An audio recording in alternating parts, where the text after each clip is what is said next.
Hello, బాగున్నారా? ఈరోజు అయితే వంకాయలతోటి, అంటే పర్పుల్ కలర్ వంకాయలు కాకుండా మనం వేరే కలర్ ఉంటాయి కదండి, లైట్ గ్రీన్, వాటితోటి టేస్టీ టేస్టీ వెరైటీగా ఒక ఫ్రై అయితే చేస్తున్నా అండి. వంకాయ ఫ్రై చాలా టేస్టీగా అయితే ఉంటుందండి. ఒకసారి తిన్నారంటే అస్సలు వదిలిపెట్టారు, అంత బాగుంటుంది.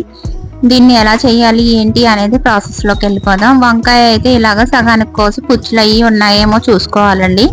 ఏమీ లేకపోతే కనుక అలా వేసేసుకోండి వాటర్లో.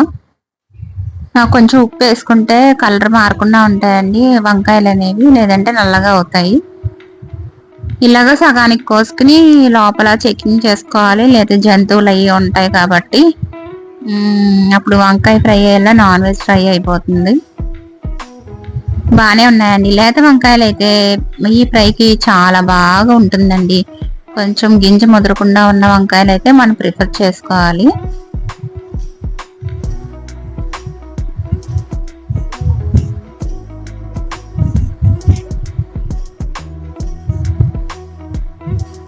అయ్యో, దీనికి పుచ్చు అయితే వచ్చిందండి. ఆ పుచ్చుని తీసేసి మనం తీసేసుకుని కట్ చేసుకుందాము. కట్ చేసుకున్న తర్వాత 2-3 సార్లు అయితే వీటిని కడిగేసి ఫ్రై అయితే చేసేసుకుందాం అండి. కానీ ఈ టైప్ ఫ్రై అయితే చాలా బాగుంటుందండి, టేస్టీగా కూడా ఉంటుంది. ఒకసారి చూద్దాము ఎలా చేయాలి ఏంటి అనేది.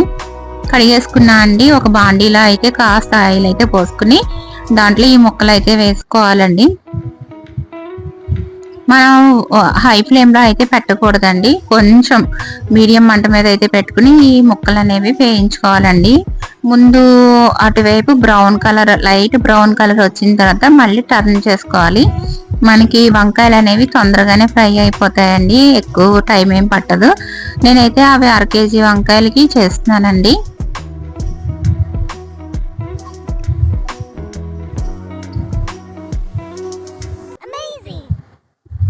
ఇలాగా కొంచెం వేగిన తర్వాత చూసారా కలర్ మారింది. ఇప్పుడు టర్న్ చేసుకోండి. మెత్తగా కూడా అయిపోయినాయండి, అటు ఇటు తిప్పేసరికి. మనకి ఇలాగ గుచ్చగానే స్పూన్ కానీ ఫోర్క్ కానీ లోపలికి అయితే వెళ్ళిపోవాలండి. వెళ్ళిపోతే కనుక మనకి ఫ్రై అయిపోయినట్టు అనమాట. ఇలా ఫ్రై అయిపోయిన తర్వాత వాటిని మనం ఒక ప్లేట్లోకి అయితే తీసుకుని దీనికి కావలసిన పౌడర్ ఎలాగా ఏంటి అనేది చూద్దామండి. గుచ్చి చూస్తున్నాను, చూసారా మెత్తగా లోపలికి అయితే వెళ్ళిపోతుంది.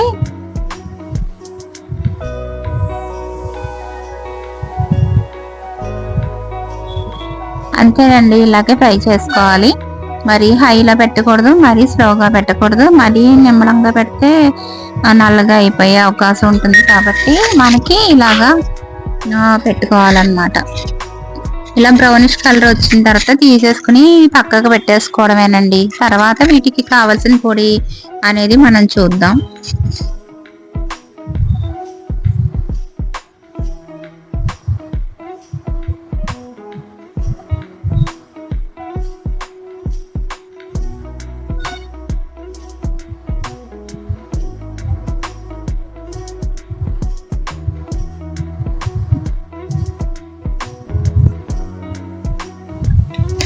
ఇలా ఒక ప్లేట్లోకి అయితే తీసేసుకుంటున్నానండి. అంటే ఈ వంకాయ ఫ్రై అనేది అవి వేగిన విధానం బట్టి కూడా మనకి టేస్ట్ అనేది ఇంప్రూవ్ అవుతుందండి.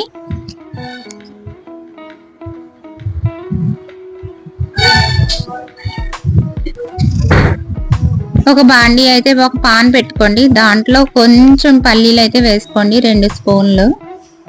ఎందుకంటే మనకి పౌడర్ అనేది కావాలి ఈ ఫ్రైకి. 2 స్పూన్ల పల్లీలు. డ్రై రోస్ట్ అయితే చేయాలండి, మనం ఆయిల్ అయితే యూజ్ చేయకూడదు దీనికి, పౌడర్కి.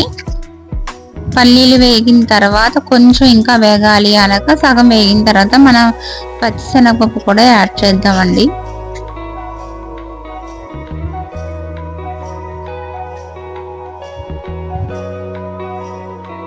ఒక చెంచాన్నర పచ్చిశనగపప్పు. దీని తర్వాత కొంచెం ఒక స్పూన్ నువ్వులు కూడా యాడ్ చేశానండి, 2 స్పూన్లు. ఒక 1/2 స్పూన్ జీలకర్ర, 4 ఎండుమిర్చి. మనకి ఈ పౌడర్కి అన్నమాట, ఫ్రై పౌడర్కి ఇలా వేసుకుంటే కనుక కమ్మగా చాలా బాగుంటుందండి ఫ్రై అనేది.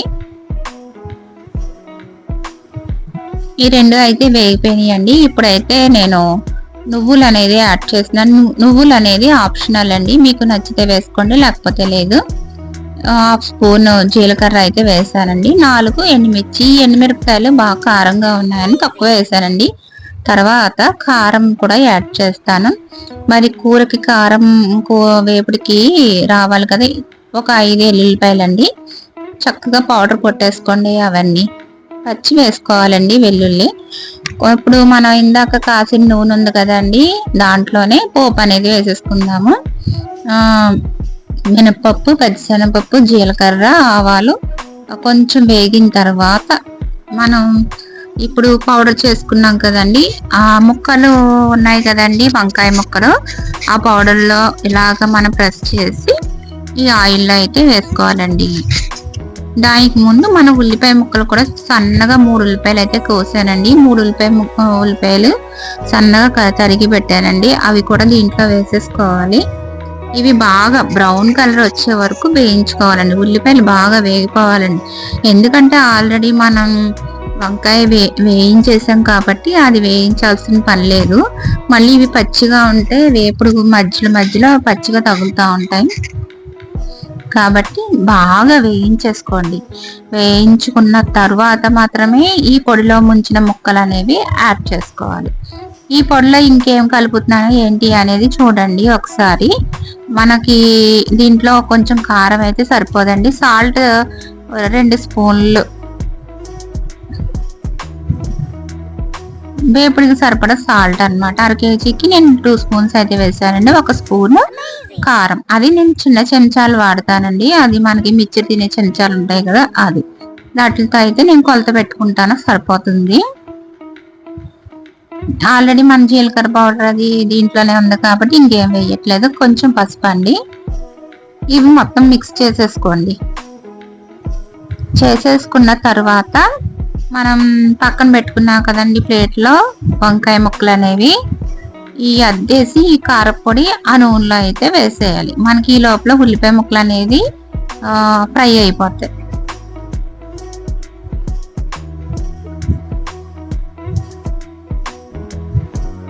చూసారా బ్రౌన్ కలర్ వచ్చినాయి. అలాగ అయిన తర్వాత మాత్రమే మనం ఇది వేయాలి. అలాగా వచ్చిన తర్వాత వేస్తే ఆ టేస్ట్ వేరుంటుందండి. ఉల్లిపాయలు బాగా వేగితే ఆ ఫ్లేవర్ కూడా వేరేగా ఉంటుంది. ఆ ఫ్లేవర్ నెక్స్ట్ ఈ పొడి యొక్క ఫ్లేవర్, వంకాయ యొక్క టేస్ట్ అన్నీ కలిసి మనకి వేపుడికి అదనపు రుచి అనేది ఇస్తాయన్నమాట. కలుపుకున్నప్పుడు చాలా యామీగా ఉంటుందండి. అన్నం కూడా ఒక ముద్దకి ఇంకొక 2 ముద్దలు ఎక్కువైతే తింటాం మనం ఈ వేపుడు అయితే కనుక. ఇలాగా చేసేసుకుని వేసేసుకుని మిగిలిన కూడా ఉంటే దాంట్లో వేసేసుకోండి. ఇప్పుడు కొంచెం అటు ఇటుగా లైట్గా కలపాలండి. మరీ కలిపేస్తే ముక్కలు మెత్తగా అయిపోయే ఆస్కారం ఉంది కాబట్టి జస్ట్ అలాగా లైట్గా పైపైన అలా కలిపేసుకుని కొంచెం సిమ్లో అయితే పెట్టేసుకుని ఒక్క 2-3 నిమిషాలు మూత పెట్టి ఉంచేసేయండి. ఎందుకంటే ఈ కారం, ఈ పౌడరు, ఆయిల్ అనేది చక్కగా ముక్కలకైతే పట్టేసేయాలండి. ఈవెన్గా అయితే మనకి సాల్ట్ అది కూడా సరిపోవాలి కాబట్టి కొంచెం సేపు మగ్గనివ్వాలండి. అప్పుడు మనకి పెర్ఫెక్ట్గా వేపుడు అనేది రెడీ అయిపోతుంది. బాగా సిమ్లో అయితే పెట్టాలండి. హైలో పెట్టామంటే మాడిపోద్ది పౌడర్ కదా, అందువల్ల.